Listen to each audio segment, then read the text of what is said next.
I'm here with Natalie Hitzel. It's 2018, alum of Rowan College of South Jersey. Thank you so much for joining us today. Hi, thank you for having me. If Natalie's voice sounds familiar, it's because she has established a successful career as a voice actor. CeraVe Daily Moisturizing Lotion, now available on Amazon. Hey guys, I'm gonna go stand outside today, so if anybody asks, I'm outstanding! Now, back to Scooby-Doo, only on your Cartoon Network. We shall crush this rabble and cleanse this festering planet! Why couldn't the pony sing a lullaby? She was a little hoarse. Google My Business makes it easy to create and update your business profile so you can stand out and bring customers in. When you were a student at RSCJ, did you imagine you'd be doing this kind of work? I knew it was a goal or maybe like a dream. I was very much like, well, it's something I'm gonna try, and if I can't, maybe I'll just start my own business or go into a trade. But I'm gonna hang on to this dream for as long as possible. What kind of reaction did you get when you told people you were getting into voice acting? So my family was totally supportive. They were 100% behind me, and I do think that's very important, and I wish that everyone who wanted to do this had that, because I do know people that don't. Friends, my closest friends, very supportive, and my closest friends were honest, saying, are you sure you want to do that? I've heard that it's very unlikely to make a full-time living, which in cases they can be correct. A lot of when I went to other colleges and talked to them about it, a lot of the people I had meetings with were very like, no, I don't recommend that. What about agriculture or science or nursing? And all of those are amazing things. It's just not what I wanted to do. But for the most part, my closest friends and my family, they were all very supportive. They were all really excited. They knew that because I was choosing voiceover and not acting, there was an aspect that wouldn't be there, like the insecurity of how do I look and the issues with weight, issues with do my headshots look good enough. I'll eat a bag of potato chips and not feel bad about going in the studio. I have done professional work in my pajamas. And I do think that I am very lucky to be able to do that. I'm totally relaxed. I'm not under a lot of stress as far as being on camera. That's not really something I would ever want to do. I've done it for fun with people I trust and people I care about, and it was a great experience. Please tell me about your experience with our theater program. Oh my gosh. So before I started with you guys, I went to another college and they had like a basic performing arts program, but I knew it just wasn't something that I wanted to stick with. It wasn't anything against them, but I think Deb had just finished Les Mis and everybody was talking about it. I'm in Atlantic County, which isn't even in that county, and people here were talking about it. And I knew by that point I wanted to do VO, so I went and talked to Deb. I met her. She was just super welcoming and super funny. And I started with the program, and immediately I was like, yeah, this was the right move. We learned so much. We had so much fun. I made so many friends. As much training as I'll ever get in VO, the theater program with you guys was definitely where I'd say I learned the most and had the craziest, most enjoyable experiences. Excellent. That's great.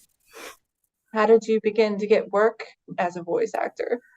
So while I was still at the college, I heard of a school called Edge Studio, and I knew what their process was. Basically, if you want to work as a video game voice actress, you make a gaming demo. If you want to work as an animation voice actress, you make an animation demo. And a demo is like a long audio clip of different voices you've done or that you would like to do in different scenarios. So like a soldier on a battlefield and all of a sudden a fairy making fun of a main player, or a little creature that can barely say human words. He's just speaking gibberish. And that's kind of what I had in mind. So I went to Edge and I made that demo. At first, it was like a character demo. So it was a combination of video games and animation. And I just started emailing it out to video game studios. everywhere. And I didn't know if this was even the right thing to do. I had no idea if I was on the right track, but I did hear back from them and I started booking video game work right out of Edge, so I was very lucky. This is actually the first game I ever worked on. It's called Rigid Force Alpha, and then we made a remake called Rigid Force Redux that released for other systems like Xbox and Switch. This is the one where I went to a social media group and posted my demo asking for advice and what game developers thought, and the developers for this game reached out to me. And the game did really well. I'm really proud of them. I'm super happy for them. They had a ton of success, and they got front page on the Indie Gamer magazine. This actually was the second thing I worked on that released. They did so well that they actually did get invited to a convention. What was it called? Oh, PAX East, which is a huge gaming convention. And they made me a t-shirt, so they had me show up in this. And my character is actually all blue from head to toe, so I put a bodysuit on to cover like my midsection, and then they completely painted me blue and designed me to look like my character, so I got to stand at the booth for 4 days and scare the heck out of people, and it was totally a lot of fun. I love doing that because they were all boys and they were so that was a great experience. When I was in college, I love gaming conventions. I've gone to a lot of gaming conventions where I just cosplayed as characters from games that I liked. And I remember going to panels and seeing voice actors there and being like, wow, that would be like the ultimate experience. And then I got to do it. So definitely a bucket list that I'm very lucky to achieve. Is video game work your favorite? It was for the longest time, but I think talking toys are probably my favorite now. It's just because I babysit, so the fact that like the 2 little boys that I babysit can pick up a toy and my voice could come out of it, that's probably the most enjoyable thing I've worked on. And I'm very lucky to have done a lot of talking toys, so that's probably going to be my favorite. And to torture my brother with, this is Sweet Jammy Corn Lamb. She's by Hasbro. She's one of the furriel friends. And I got to do the voice for her.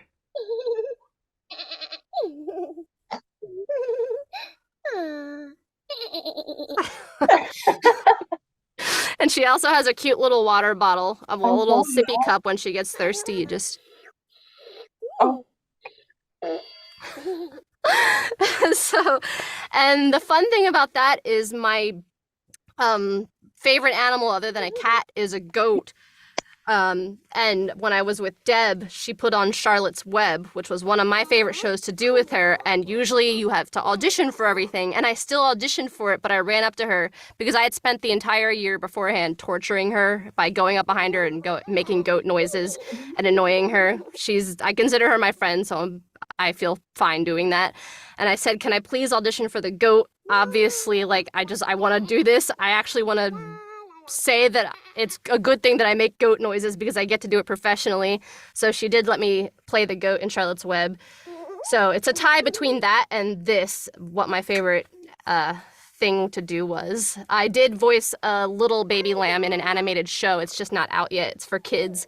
It was a smaller character, but I still like this better. How long have you been voice acting for? I'd say professionally 2.5 to 3 years, at least doing this full time. When I started, I was taking whatever jobs I could get. I definitely wasn't full time. About 2.5 years now. I used to have another studio, and now I have this big dark hole of a studio that I absolutely love. This is all from my home. I live in the middle of, it's like farmlands/woods. My internet connection is amazing because my brother is amazing and he knows about that. Otherwise, I would be like in the middle of nowhere screaming into an echo chamber.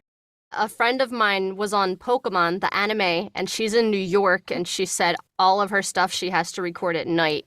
And this is for Pokemon, like the entire team has to get together and do this at night. If they did it during the day, there would be so many stops and starts because of all the noise. So I'm not a city person in general, but I'm definitely very lucky and grateful that I'm in such a quiet environment. It makes it a lot easier.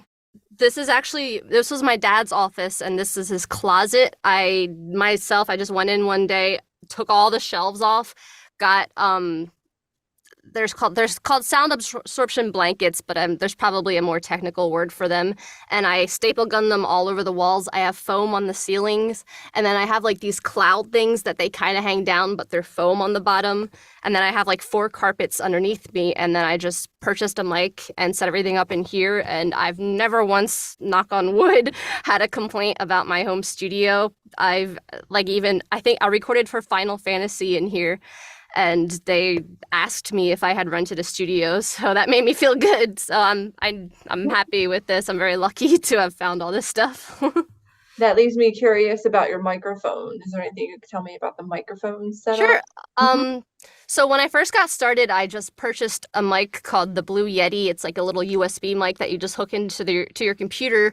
But I was told that audio engineers would probably disqualify me from auditions for doing that. I needed a mic that would hook into a little box that would turn all of my audio into audio that an audio engineer would understand, and then that would hook up to my computer. So this mic is called the Sennheiser MK4 XLR mics, and then XLR is the thing that distinguishes this from USB.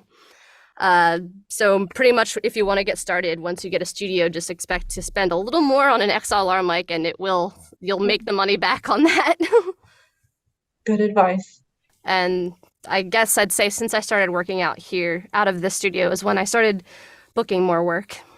I assumed I had to be in LA, and I am not. I'm a very much of a homebody. I love where I live. I love the woods. I love farmland.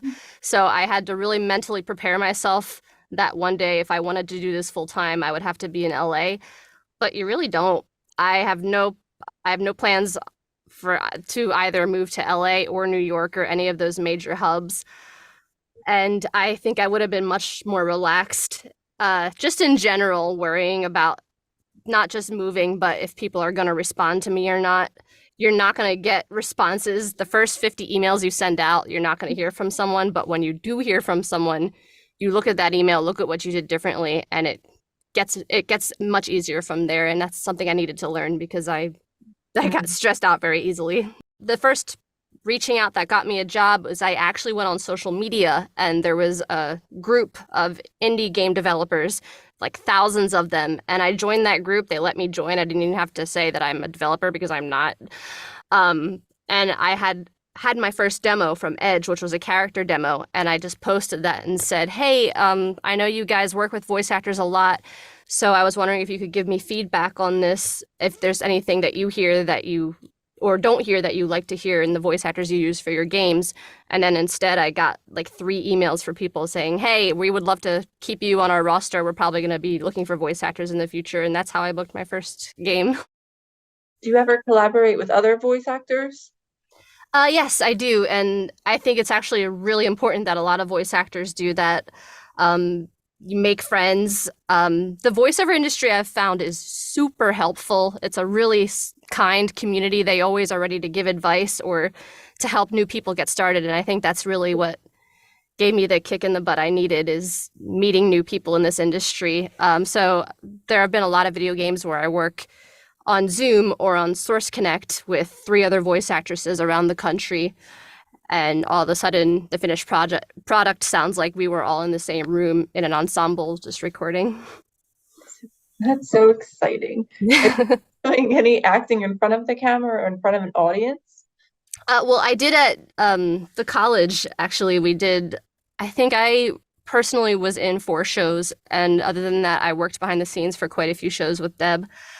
I did it. I loved it at the college. It was a ton of fun. It was totally scary, but exhilarating. I have done a few like fun on-camera things. I'm just not really an on-camera person. I have a lot of social anxiety, and I much prefer to be in my little studio. Understood. Same. What kind of advice do you have for someone who may be interested in becoming a part of the voice acting world? Take as many improv classes as you can, acting classes too, but it's really important, I think, to take improv classes and get comfortable with the fact that a lot of times when you get in the session with people, they're going to throw new characters at you, because if you have a versatile voice, it doesn't really matter what you look like or what part you usually play. I just did a video game session last week where I was just a soldier, and then after my session, which was supposed to be done in an hour, they're like, okay, we're not getting responses from these actors. They never showed up. Can you do a zombie? Okay, cool. Now can you do maybe like one of the villains? We also need a civilian, and she has to sound nothing like the soldier. She has to be totally like soft and scared. So just be ready to take whatever they throw at you and change what you came in prepared to do on a dime. And improv classes really help that. If I were to give advice, I'd say keep an open mind. When I first started, I was like, I love video games, but I'm terrible at coding. I don't know the first thing about it. I love acting, so I would love to act in a video game. And that was my only goal. Everybody was saying, no, there's animation, there's talking toys, there's K-12 entertainment, there's commercials. And I didn't want to, for the first year or so, that wasn't something I was interested in. But as soon as I opened my mind, that's when I started feeling more relaxed, finding more work, and exploring things like talking toys, which is now my favorite thing to do. If I want to make a full-time living, I need to understand that Fiverr is probably not going to be the end goal. Just because I know on Fiverr, and there's a lot of pay-to-plays that are specifically for voice actors like Voice123 and Voice.com, you're competing against maybe 500 people, and usually what happens is everyone downbids for like the lowest price possible. And I'm not saying I disagree with it. It's just it's really about finding the work yourself, getting on LinkedIn, emailing people, but not immediately just pushing your demo on them, just having a conversation, playing the games they make. That's really important. I am a gamer, so it's nice when I can actually play the game and then talk to them and say, hey, I love this game you're doing. This is great. If you ever are looking to collaborate, I love voicing these kinds of things. And that's the success rate on that versus Fiverr seems to be a lot bigger. Are there any classes that you didn't take that you wish you had? I think it's very important, especially in the acting world, to take some kind of business class. A lot of actors kind of are afraid of hearing that. Anyone in the creative industry I've seen, I've felt that they don't want to hear the word business, but it is a business. If you're a freelancer, everything you're doing is part of your business, and it's very important to take that kind of class. Love that. That's very interesting. Very good advice. I thought for the longest time, I'm going to do this for as long as I can, and if I start needing more money, I'm probably just going to have to get another job or go back to school. And I wasn't expecting this to work out, but so far, knock on wood, it's working out great. I am doing this full time. I just started paying for a new car, which I'm like flabbergasted that I have the ability to do that just by doing voiceover. We thank you so much for chatting with us. Oh, no problem. Thank you. I enjoyed it.